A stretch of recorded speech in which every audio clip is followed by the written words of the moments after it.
আচ্ছা, তোমরা কি মাইলস্টোন স্টুডেন্ট? আচ্ছা, আজকে তোমরা কতটুকু দেখেছো সচক্ষে সেটা একটু বলবা।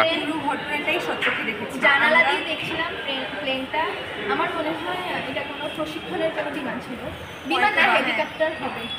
চোখের পলকে হেলিকপ্টারটা এভাবে নামছে, বিল্ডিং এর উপরে পড়ছে। আমার মনে হয় আমরা যতটুকু জানছি কি তিনতলায় পাইলট, তিনতলায় যারা এটা কি কোনো ক্লাসরুমে পড়ছিল? অবশ্যই ক্লাস একটা বিল্ডিংটা তিনতলায় একটা বিল্ডিং। তখন কি ক্লাস চলমান ছিল? ছুটির সময় ছুটি হবে। আমাদের ছুটি হয়ে গিয়েছিল, আমরা বের হয়ে এসেছিলাম। অর্থাৎ তোমরা যে ভবনে ছিল ওইটাতে হয়নি, পাশেটাতে হয়েছে। পাশেটাতে হয়েছে, আমরা কলেজের স্কুলের বাচ্চাদের হয়েছে। ওইটা কততলা বিল্ডিং ছিল? তিনতলা বিল্ডিং। ওইখানে কি সব তলাতে স্টুডেন্ট ছিল?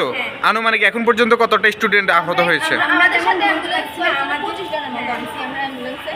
আর আমরা যাদেরকে প্রথমে আমাদের উত্তর আধুনিক মেডিকেলে নিয়েছিলাম, রিক্সা করে নিয়েছিলাম। আমরা 2-3-4 কোনো ট্রান্সপোর্টও ঠিকভাবে পাইনি, আমরা যেভাবে পারছি ওদেরকে নিয়ে আসছি। আমরা যাদেরকে অ্যাম্বুলেন্সে করে আমরা 2-3টা খুবই আশঙ্কাজনক 3-4জনকে নিয়ে আমি আর অ্যাম্বুলেন্সে করে আসছি। ওদের কারো তো প্যারেন্টস আসে না, ওদের প্যারেন্টস তো খবরও জানে না। আমরা পরে ফোন দিয়েছি, ফোন দিয়ে তারপর একটা মেয়ে, ও মনে হয় না বাঁচবে, যতটুকু ডক্টর বললো ওর শ্বাস নালি নাকি পড়ে গিয়েছে এখন। আর আমার সামনে যে ছেলেটা ছিল সে তো মানে শুধু চোখগুলার পাতা নড়তেছিল।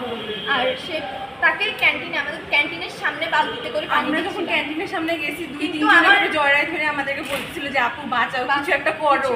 এখন আমরা কিভাবে কি করব, আমাদের তো হাতে কিছু নাই। আমরা তো কি করব, এত বড় বড় বাচ্চাদেরকে তো কোলে হাঁটায় হাঁটায় আমরা সামনে পর্যন্ত যাওয়া লাগছে। যতটুকু পাইনি নিজেদের স্বার্থে ছিল ওদেরকে নিয়ে আসছি, তাও বলার মতো কিছু নাই আসলে। এখন যে আইসিইউতে আছে তার অবস্থা